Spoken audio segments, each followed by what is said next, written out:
And for those of you who are watching this in the recording later, make sure you have a pen and paper, getting ready to actually do some work here, because we're going to be actually doing the exercises while you're sitting here actually watching, right? So starting off, okay, we are talking about Christmas confidence and how to be your authentic self during the holiday parties. So for most of us, this can be a very stressful time, right? Family things, these get a little, awkward, especially company Christmas parties, these sort of things. There's a lot of fakeness to it. It's kind of like, oh, how's the kids? How, you got any vacation planned? Any of this kind of stuff happening, right? So what we want to do is we want to shift from that place to a more authentic place. And for a lot of us, these are just moments where we're trying to actually kind of get through these events, right? And so I'm going to teach you actually how to enjoy this and get kind of the most out of it. Now, I'm not sure where everyone is at in terms of their personal growth or their confidence, or how much they enjoy these things or how much they don't enjoy them, whatever the case is. But what we're going to do is I'm going to give you some kind of like best practices, some things you can just start applying right now to kind of, let's call it like sharpen the sword, if you will, or kind of just work towards a better place of enjoying these things. So this is what we're going to be talking about. There's three major things, and we're going to talk about what you can do mentally, what you can do emotionally, and what you can do behaviorally to ensure that this happens. So to start right now, what I want to do is we want to first start by clarifying what this enjoyment looks like. So you can't go anywhere that your brain hasn't gone first. And so what this essentially means is that we need to give your brain a bit of a target, right? So a lot of us are like, oh, I just want to have a good time. I don't want to be, I don't want to be awkward and these sort of things. That's not really enough. Because if you notice in those moments you're saying like, I don't want to be awkward, or I don't want to embarrass myself. I don't want to say the wrong thing. What you're really doing is you're just giving your brain at that point just one point. It doesn't actually know to not do that. You're just showing it the one thing. And so in that, if this makes sense, we want to actually give our brain a different image, more clarity on what this actually looks like for you, right? So what I want to do, if you have your piece of paper and ready to kind of go here, let's just jump right in and have you take some time. I want you to actually write this out, and we can do this just in like a bullet form sort of thing. And I want you to write what this looks like for you, okay? So when you think about the party you have to go to later up in the month or something like this, or maybe a family event, are you relaxed? Are you calm? Right? I want you to write these things out, and write them out the more detail you can, the best, but let's keep it bullet point here. Are you excited? Are you sociable? Right? What does this look like for you? For you to enjoy this event, what does this look like? Are you laughing with people? Or are your conversations more like in depth? Or are they lighthearted? Right? Are you having meaningful conversations with someone? Are you creating new connections? Are you having, maybe you're meeting someone that could change your life in that sort of sense of it, right? Like really kind of define at least what it looks like and what you feel like while you're going through this. So I want you to also write down, what does your posture look like? How are you holding yourself? When you think of you enjoying these experiences, what does it actually look like? Right? And we want to talk about, how is your breathing as well? Is it shallow or is it full? So really start to articulate this, okay? Really start to visualize what this looks like when you enjoy yourself at one of these events, okay? And now I want you to go towards your facial expression. What kind of, what does your face look like? Are you kind of like, oh, interested in something? And I'm talking genuinely. Or are you like laughing and joking around and whatnot like this?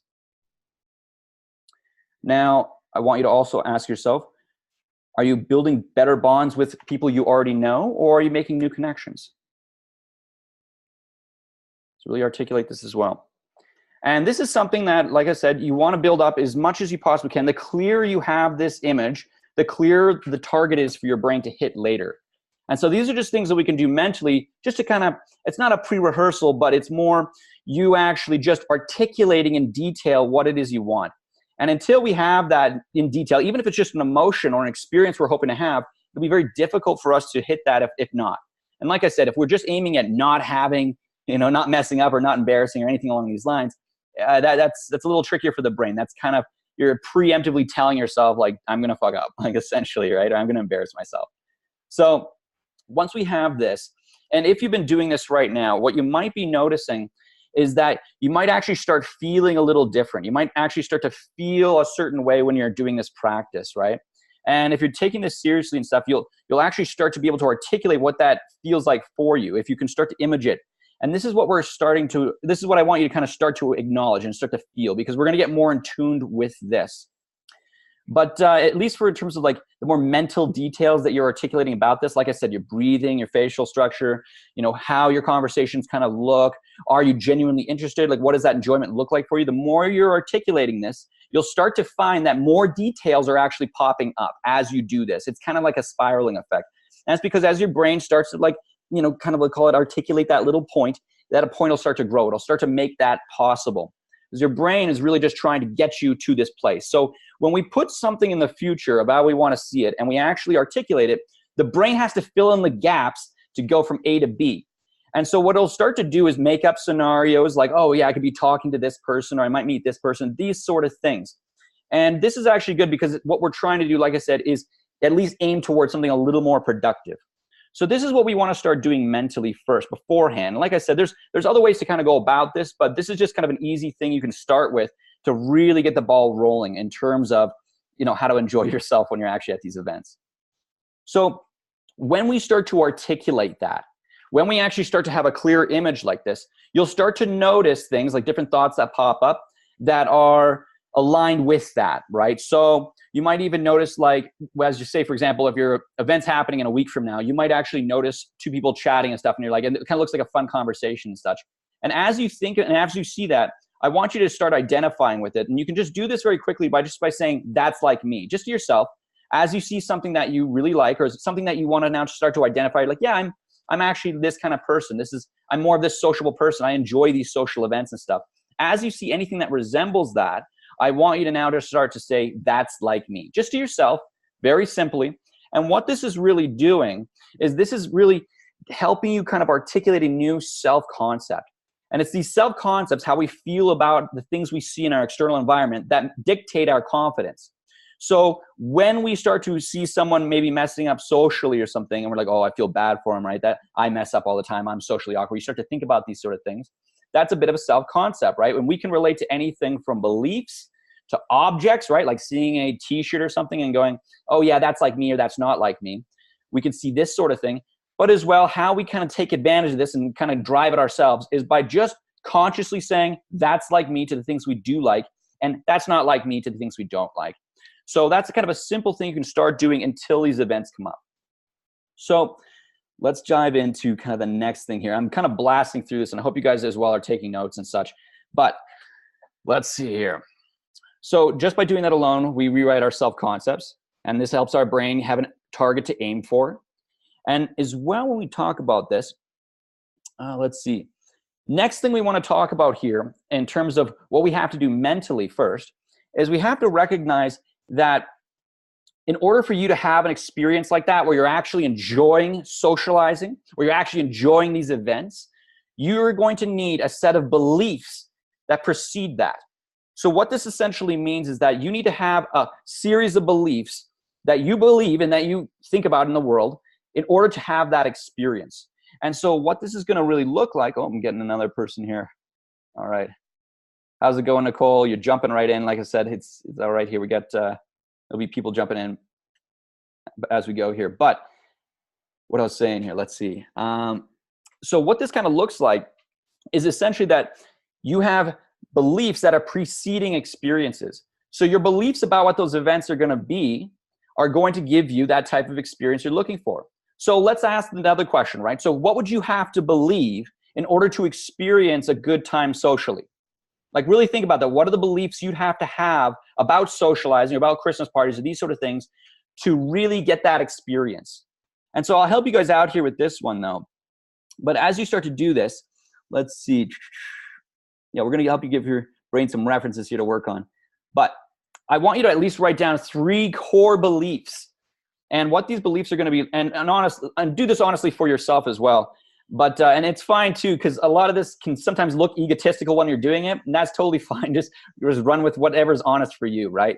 So one of the things that you'd have to believe if you're going to really enjoy yourself is everyone is my friend, right? That's a very common one. So you'd have to have a belief that everyone is my friend, right? And another belief you might want to have is something like, I'm enjoyable to be around, all right? Another one you can have is, I find these experiences enjoyable, right? So these are some different beliefs you can have. Now, it's not enough to just say these things, right? Because when we're saying it, if you don't believe it at this point, it's just bullshitting yourself, right? So what we really want to do is we really want to give ourselves why we believe those things and start to articulate why those are truthful for us. So when we look at something like everyone is my friend, right? We think everyone's my friend. It's like immediately you're probably just like, well, that's not true at all. I know a lot of people that dislike me or something along these lines, right?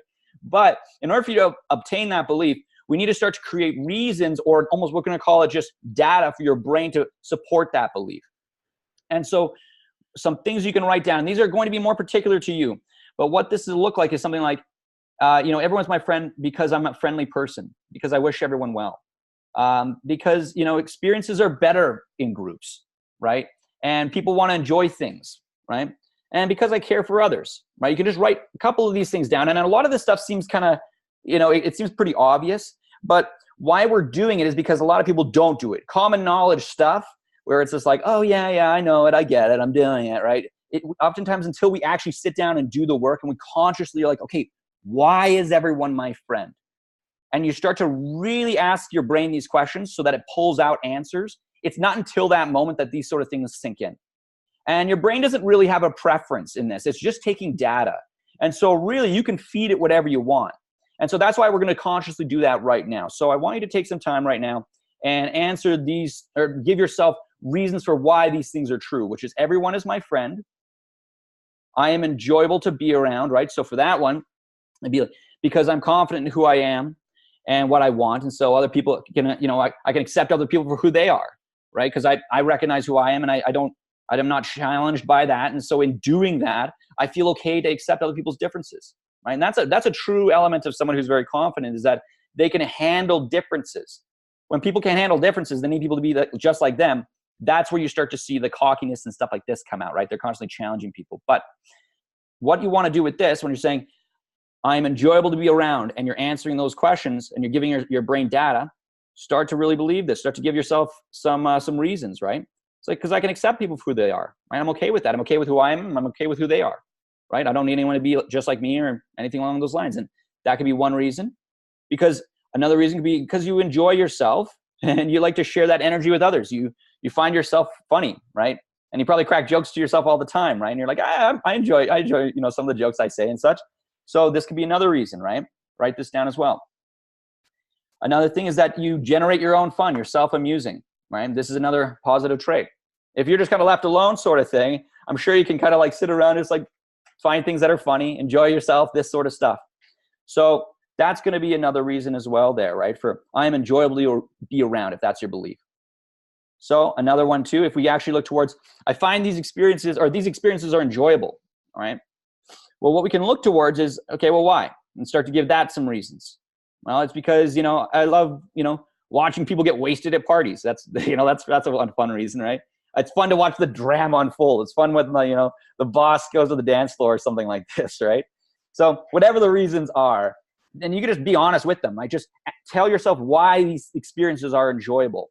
And as you start to do that, you're giving your brain, again, more evidence to really kind of, let's call it, believe and sell yourself these beliefs.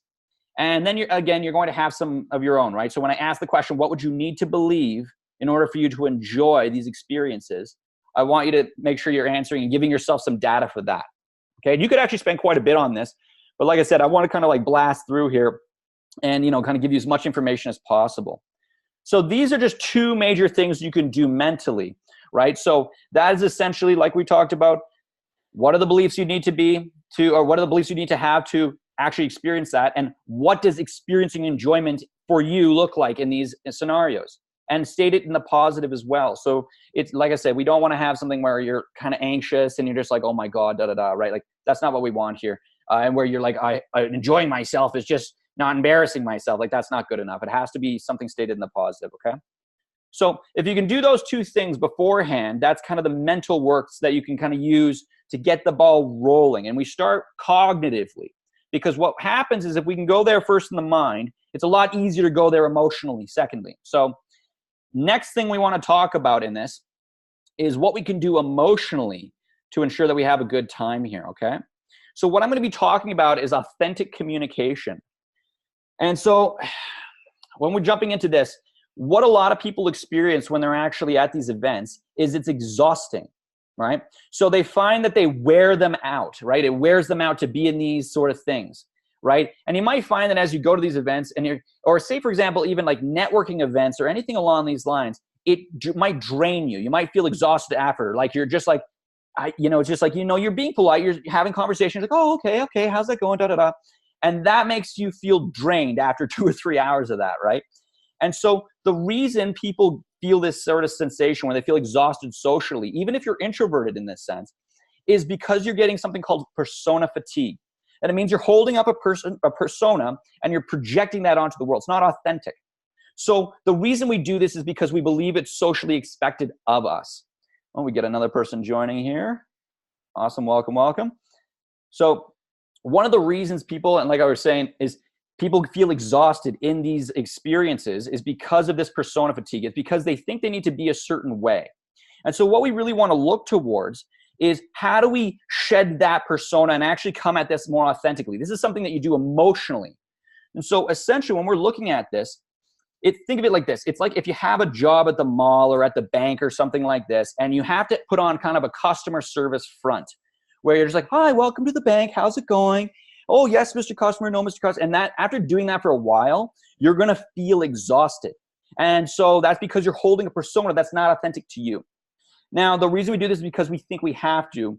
But I'm going to tell you in here that it's much more powerful to come from authenticity. It's much more powerful to actually come from a place where you're okay with yourself, where you feel that authenticness, and you just kind of say as you feel. And the reason we say this is because it's just a state that you access.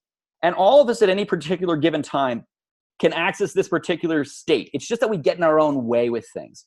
And so how this kind of looks, for example, is that if you've ever been on a roll, right? You've been having like a really good time with friends or something like this, and you're just, your jokes are hitting, things are flying, and you can just kind of flow. You're not really thinking about stuff. You're just kind of going with things. Well, when that happens, that's an actual state of authenticity that you're in. You're not thinking about stuff. You're just, saying it as it is. You're just letting things roll. And in that state, that's what we're trying to get to. And that's a very enjoyable place to be in. So how do we get there? Well, it starts by shedding that persona. And this can be a really tricky thing. So I'm going to help you kind of get into this a little bit more. But let me get to my notes here. So instead of trying to be a certain way that you think you're going to be, and you're going to be this because it'll feel rehearsed. So you'll start to, say if you're at like a company Christmas party and you're trying not to talk about work or something, right? You're trying to just be a certain thing, right? You're trying to say like, oh, how's the kids doing? Oh, how's vacation doing? If you find yourself getting into that, where you're saying, there's like, oh yeah, we've been having some pretty good weather and stuff. You got any skiing plans? When you're coming from that place of this kind of structured, typical kind of conversation, you're essentially setting the tone for them to respond in that same way. So what's happening is when you say something that's just like, yeah, we're having pretty good weather right now. What can the person say?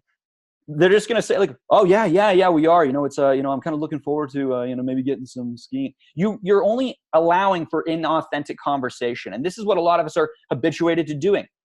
So instead, imagine how much more powerful it would be to just say what you were feeling in any given moment, right? So you're just like, I always find these things awkward, these company things, right? Or imagine saying like, I'm trying to think of what to say right now, but I cannot come up with anything, right? Imagine kind of coming up with something that's a little more authentic. You're just kind of saying it as it is, as you feel. And in that moment, you actually create a space for someone to then be authentic with you. Because like, oh, well, you could start with, how about, yeah, these things are pretty awkward, and you kind of get into a role with that. And you can see that's a very different type of conversation. That conversation is a place where you can actually have an authentic communication with someone. And it's because you started by creating the space for that to happen. And so we want to really like practice getting into that state. So even right now, as you're watching this and you're listening to me, I want you to just take a breath in, sort of thing. Just feel into your body. And if you want in the chat box, you don't have to, but if you would like, just type out, I feel this, right? Or even just say it to yourself right now. Just think like, I feel this right now. And just kind of get used to making a statement. Just kind of like putting a statement out. There's not a question. You're not asking, what are you doing on the weekend, Steve? You're not asking, how's the weather been for you up there? Like, not this sort of thing. You're just making a statement about how you feel. And it doesn't have to be anything in particular. You don't actually have to have any sort of proper way to do things. In fact, the proper way to do things in terms socially would be more to come with that authenticity, because it's a lot rarer. And when you come from that authenticity like that, yeah, I feel awkward. That's true though. It's like, you know what? I think I feel like shit with this, whatever your thing is. Even if you're like authentic with it, that's way better. That's way better to come from that place, because you can actually then start with something. People have something to interact with versus it being this thing that's very forced. So that's one way you can start with doing this, right? And you don't have to lie. You could, even with this sort of thing, when I'm actually teaching people to come from a place of authenticity or have core confidence to present that authenticity, even if it's not in a social event, right? It's, I feel at ease and I feel interested. Awesome. So it's one of those things. It's like, when you're coming from that place, even in regular interaction, right? Like say you wake up, you're going to the coffee shop and you're standing next to someone in the lineup. You could even just say, like, I feel like I should say something. And someone will be like, why? And see where the conversation goes from there, right? But that's a very different type of conversation than like, oh yeah, you come here often? Like this kind of fake stuff. Ultimately though, and this is where we get into something a little more nuanced, it's not actually the content. It's not actually the words you're saying. It's more about the place in which it's coming from. So you could just say, hey, and come from a better place. There's a big difference between someone saying, no one really asks this anymore, but if someone's just like, hey, do you have the time? And they're asking because they're just trying to start conversation, versus being like, hey, do you have the time? And that's a very different place. And hopefully you can feel that through the camera, that when I shift that, and I'm now coming from a place where I'm adding value, I'm self-amusing, like, oh, there's something behind this, right? At that point, you can feel something. So it's not actually the words we're saying, but rather the place in which those words are coming from. So it's context versus content. And so that's why I'm saying don't stress about what you're saying too much. Just say it from the right place. Say it from an authentic place. And the better you can get at accessing this place, and that's what I'm saying, we want to practice this when you can, just get to a place where even if it is awkward, even if you feel a little weird, imagine the place coming from that. Imagine if you're like, if you see someone attractive or something and you're at a coffee shop and you're just like, yeah, I'm doing this program online where they tell me to talk to people I'm attracted to. Could you imagine how that conversation would pan out? But it says no one's authentic like this. So imagine when you come from that place, imagine what happens, imagine what's possible. And so this is very, very important. Because like I said, it's not the words. I could give people scripts, and for a lot of people, when they're asking me about how do I meet new friends or how do I get on dates and stuff, and I'm teaching them this, they're like, what's the script? What do I say exactly, right? They're just like, what are the lines that you're saying, Justin, that gets the girls or something? Like they want the actual lines. They want the openers. And I'm telling you, it doesn't matter. No one's been like on this whole date and stuff. They're like, oh, you know what? I'm so glad that opener you said, that was what got like... It doesn't work that way. Interactions are messy, they're awkward, and that's okay. And so if we come from that place and just accept that that's just the nature of this beast, it's a lot easier to come in awkwardly and just start. Because to just start and just come from that authenticity, that's where the power is. That right there is something that's very rare. And if you can be the type of individual to actually hone in on that and act from that and act from an inspired place, people will feel that. They'll want to interact with you. You'll actually have genuine bonds. You won't have these interactions where they're just like, oh, weather's good, da da da da da. And then you kind of like sit there, awkwardly after, right? And like forced conversation. So we want to avoid that. And that's that stuff that actually makes these experiences not very enjoyable, right? So that right there is something you can do right off the bat. And that's what I wanted to talk about when we talk about what can you do emotionally that's going to actually help you with enjoying these experiences, right? So hopefully this has been pretty good so far. But let's dive in a little deeper here. People want authenticity, Crave. I'm just going through my notes. And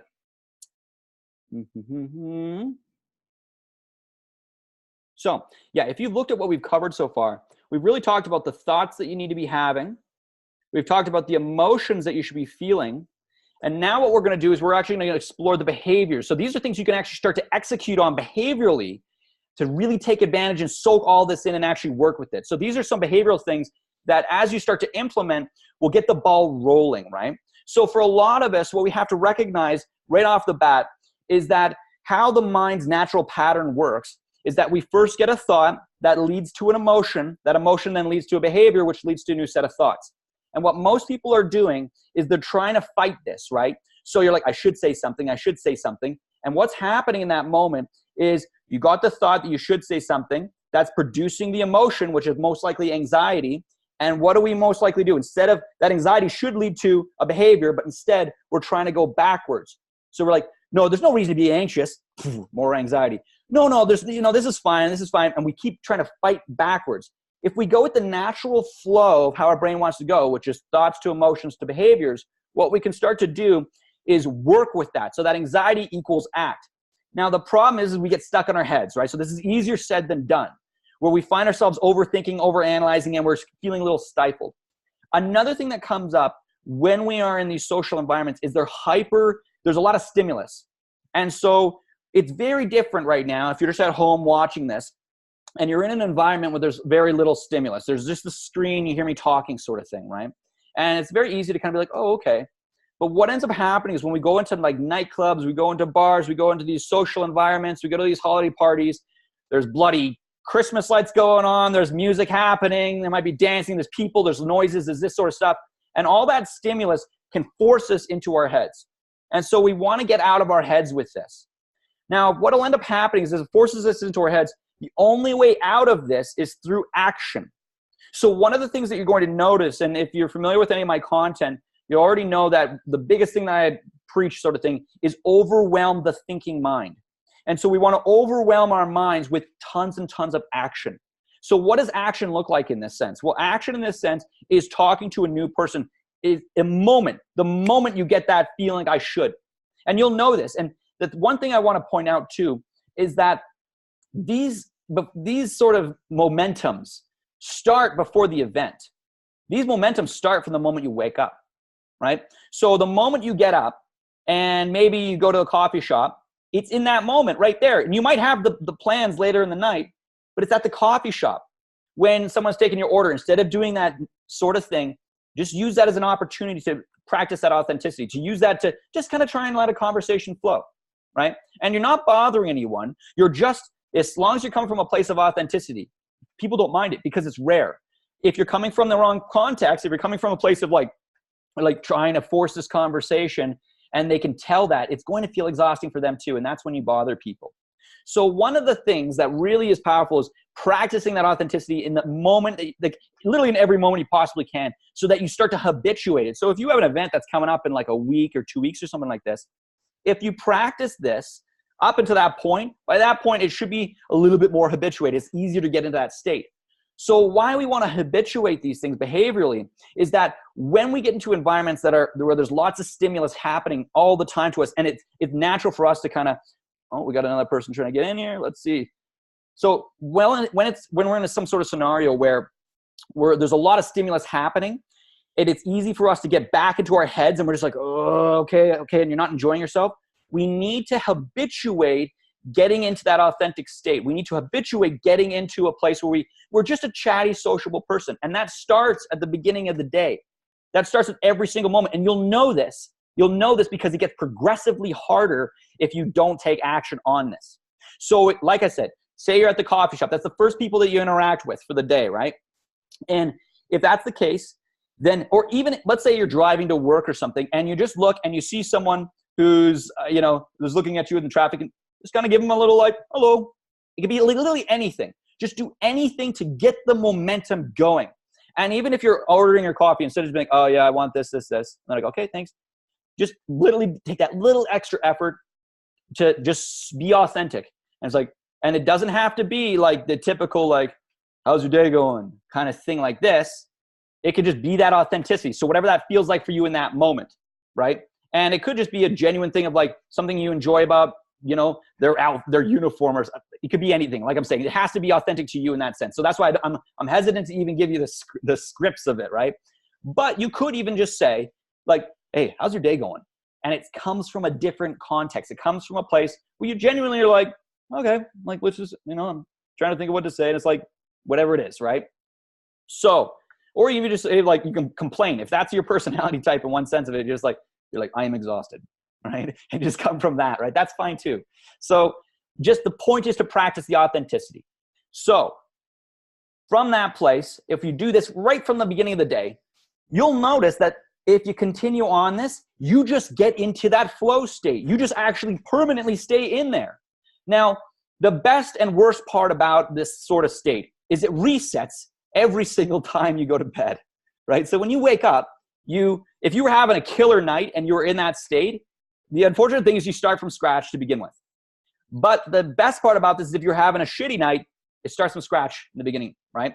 So how this sort of thing works is you just want to get really good at getting into that state, to really habituating it.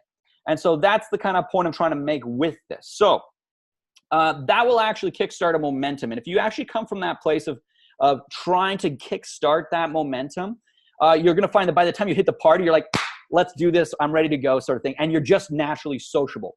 But if you haven't done this, if you find that you're not taking action when you knew you could have, that should be an indication right there. You'll feel it. You're like, shit, I knew I could have said something and I didn't. And you'll kind of get that sensation, right?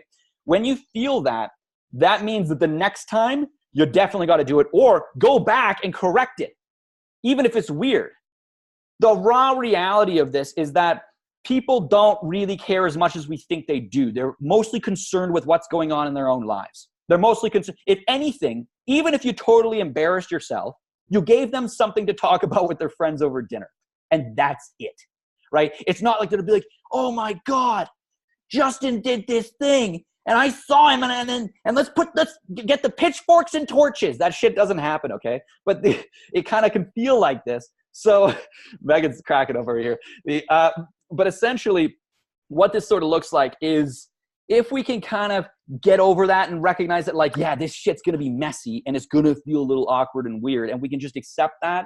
We roll with it anyways. We roll with the behavior. We're going to get a new set of thoughts. It's going to lead to a new set of emotions, then a new set of behaviors. And this will skyrocket until that momentum is like fired off. And that's what really dictates having a good night or not. So that's something you can do behaviorally that's going to guarantee that you have a good night.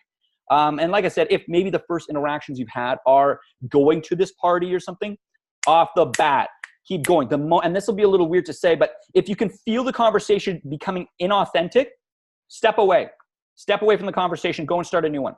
And the more you can do this, the more you constantly lean up against your fears, the more you're constantly forcing yourself to be a little uncomfortable, do the little awkward thing, the more you can get in the habit of doing that, it'll be impossible for you to feel awkward by the end of the night. So this point I'm trying to make is behaviorally get yourself to that place right from as soon as the moment you first interact with people. That'll make it a lot easier, because if you're in your head your entire night, then you go into the party, hyper stimulus is happening to you and you're just like, now you're going to cry and go up to someone and be authentic? Hell no. You're going to go to the patterns that you're most used to doing, which most likely are inauthenticity. That's kind of how it works. So what we want to do, like I said, practice this authenticity. That's something you can do behaviorally. Let me take a peekaroo at my notes here. And let's see here. Start to wake up. Okay. Yeah, like I said, try to integrate this into your normal life. This is not something, like I said, I don't know where everyone's at in terms of their personal growth around this, right?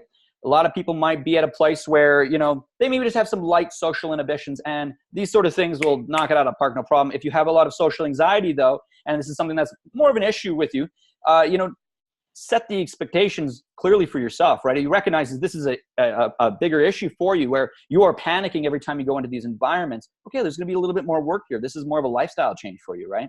So recognize that this should be something that just you allow into your life, and it will feel effortful at first because you're kind of expanding your range of what's comfortable. But I'll tell you one thing though, is as you start to really do this, that range of comfort will now become your normal, and you'll start to just feel normal. It's kind of like pain in a weird way, where you start to, if you have something that's painful, as you start to normalize it, it's like, oh, okay, this is how it is, right? Or right now, if we went dead silent, probably hear the little muffling here. You could probably notice in your environment, maybe a refrigerator hum, air conditioning hum, something along these lines, but you probably didn't notice it until I pointed it out, right? It's because these sort of things get normalized. The brain has a way of kind of like detaching, if you will, right? And like, it's like, oh, okay, now you notice it, right? You probably didn't notice the sensation on your left foot, right? And the way that your sock is hugging onto it until I pointed it out, right? So it's like your brain's constantly deleting shit. But my point is this. You will get normal to this socializing sort of thing. And this is what it really looks like, is habituating these sort of states. And as you do that throughout your day-to-day life, these experiences will become enjoyable.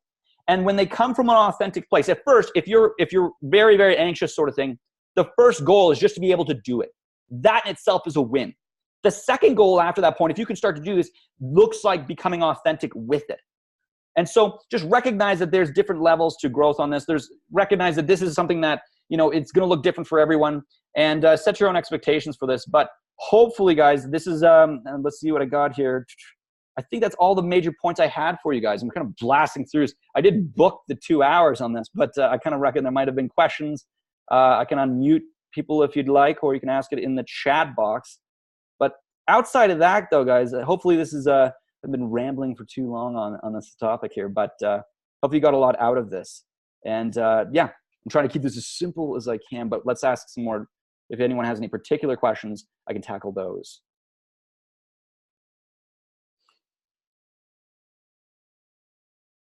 And if not, no worries too.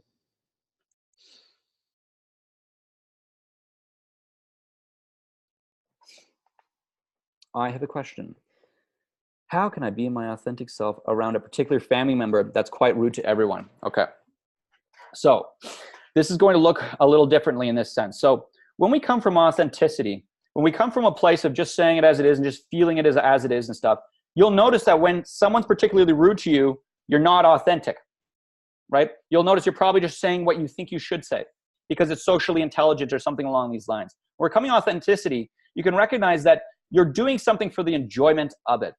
If you make the purpose of this, and when we talk about the very beginning of this, is like the purpose is to really just enjoy yourself, right? And so what does that enjoyment look like for you? It's usually lighthearted. It's usually just messing around and having fun. At family gatherings and stuff like this, there's 2 things I'll touch on. The first thing is that at these family gatherings, if you come from just the place of just trying to enjoy yourself and keep things lighthearted, you'll notice that people always want to bring up bloody politics is the big fucking one right now, where everyone wants to yap about all this stuff. The second component is, people want to talk about religion or to have debates on this sort of shit, sex lives or anything like this. And it ranges from family to family. Some people really enjoy this type of conversation, but what I'm going to suggest is that you keep things lighthearted for your sake. And in that regards, if someone's being rude or if you find someone's being disrespectful and stuff, just don't engage with it. Quickly change this topic. And that's totally fine too. That's one of those things, and it seems simplistic, or it might be like, you could even just be like, oh, we're not getting into this, are we? And somebody's like, no, and you're like, no, oh. And you're like, okay, and you will purposely, okay, I'm trying to think about how I can best kind of articulate. There's 2 sides going on here. One side is how you're going to handle this psychologically. The other side is the sociology of how people interact. The person who holds the strongest reality, the person who holds the strongest kind of what's the lighthearted, the most the free of outcome sort of thing, or the most authentic frame will win every single time. And the reason for this is that it's weird to be inauthentic. And most people aren't very good at doing this. So if someone's being nasty or rude sort of thing, let them be fucking nasty and rude and just continue enjoying your night. And people are going to be more drawn to you being authentic and joking around and holding that frame of having a good time than getting into the fucking politics and all the debates and shit.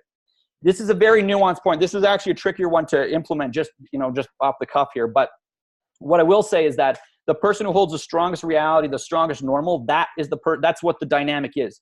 When conversations go dark like that, or they get into like debative issues and stuff like this, it's often because it's coming from a place of trying to need someone to be a certain way or trying to get people to see things in a certain light. The hard reality of the fact is that, especially with family dynamics, is that you're not going to be able to convince anyone of anything. Debates aren't even really about convincing people. It's about being heard, right? So if you really think about that, when people engage in debates, it's just so that they can feel heard, right? It has nothing to do with trying to like actually change people's minds, because no one's minds are changed. Everyone's just saying what they want to say. That's about what these kind of debates end up looking like.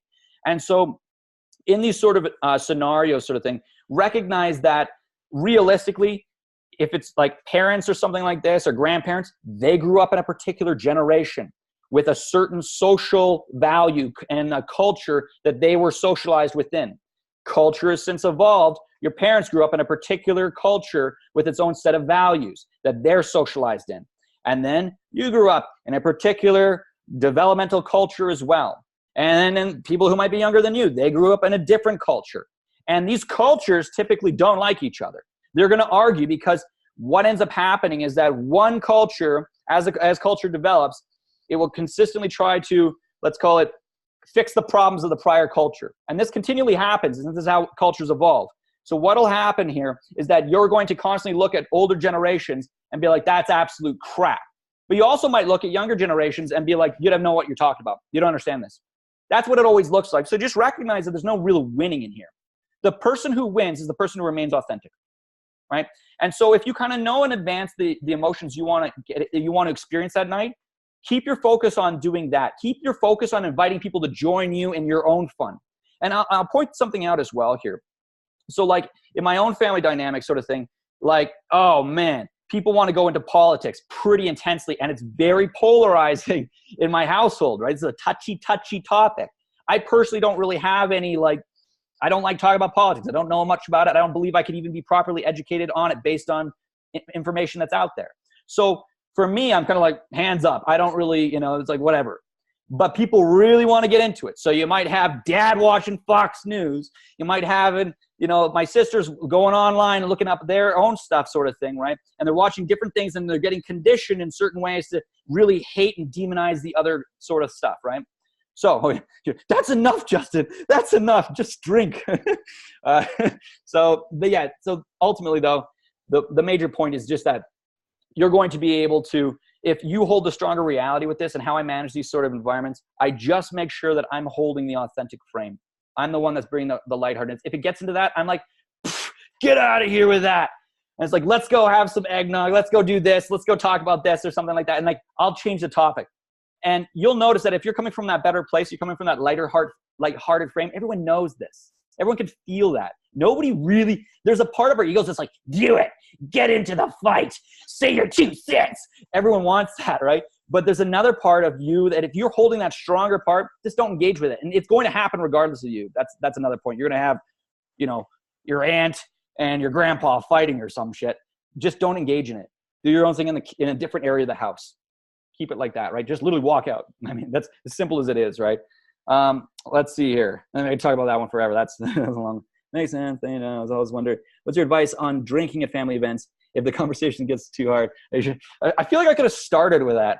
I feel like Christmas confidence. All right. So I prefer kind of like a Coke and rum mix, and 4 parts rum, 1 part Coke. And I could have started.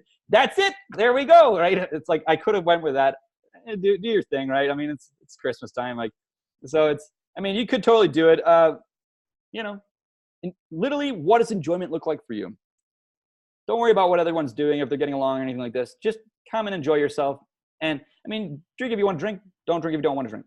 That's about as much as I have to say on that sort of thing. Yeah.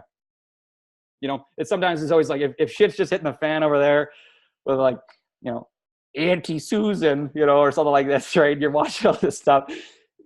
Go for a drink, right? Who cares, right? Or you're like, guys, we need a drink right now, don't we? And kickstart it like that, right? So, but if you drink it, don't drive. Excellent point. So let's see. How can I be authentic in interviews? Okay. With the interview sort of thing, I'll be honest, I'm not a huge expert in the interview game of stuff. For me, I've always been self-employed with stuff, so I haven't actually had like a real normal job usually. So I'm not the best with that sort of thing. But when we talk about interviews, and I think that's kind of another component of it, is where the authenticity is different when it comes into corporate culture, right? There is a certain kind of normalness about it. But what I would genuinely say is you do introduce a level of social intelligence, right? So you do introduce a level of what we're going to call just not being dumb about stuff. You're not going to be talking about like religious beliefs or your sex life in an interview, right? So there's a social intelligence with certain things, but you can come from still an authentic place and stuff. You're dealing with another human being. And as far as I'm concerned with stuff, I've recognized that people pick up on that really, really intensely. And you're always better off to come with an authentic, good frame about stuff where you're coming from a place of just like, I'm ready to work hard. I really, I get you're doing your job and doing my job sort of thing. And I'm here to serve, I'm here to work. Right. And you can tell, you can still come up from an authentic place with interviews. Obviously there is another degree of like we call it like social intelligence wise of it. Right. But yeah, that's what I'd have to say on that topic. It's in terms of it, you can still be authentic and be professional. Professionalism doesn't necessarily mean that you're like, hello, Mr. Customer, like I'm here for the job interview. Like it doesn't have to look like that. You can genuinely just, you can be professional in your nature and authentic still. So hopefully that makes sense a bit there. Hopefully I cleared that up for you.